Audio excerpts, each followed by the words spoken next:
और एलिशा नाम के दो मित्र रहते थे।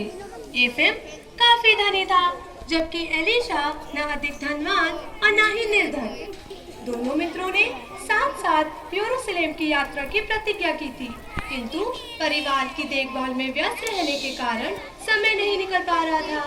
एक दिन एलिशा ने जोर देते हुए कहा, आओ चलो अपने परिवार को अपनी प्रतिज्ञा के बाद। हाँ चलो। और फिर दोनों अपने परिवार के सदस्यों से मिलने के लिए निकल पड़े।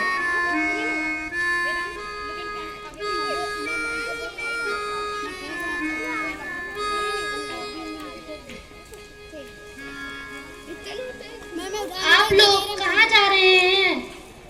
हम लोग तीर्थ यात्रा के लिए यरूशलेम जा रहे हैं। अच्छा, आपकी यात्रा शुभ हो। और फिर दोनों अपने अपने परिवारों के सदस्यों से मिलकर अपनी तीर्थ यात्रा के लिए निकल पड़े।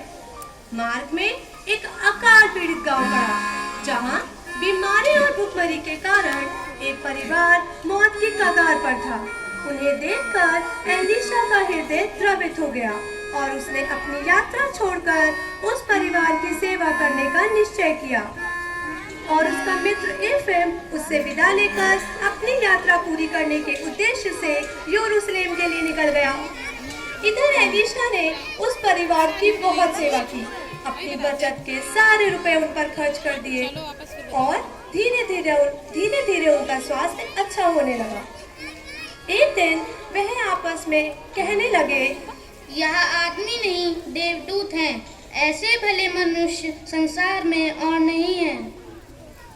और फिर सब ठीक होने लगा। जब परिवार के सभी लोग गहरी नींद में सो रहे थे, तब एलिशा वहां कुछ रुपए रखकर अपनी तीर्थ यात्रा के लिए निकल पड़ा।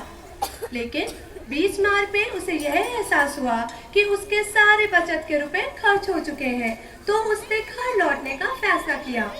तब एलिशा वहां से निकलकर अपने गांव वापस आ गया।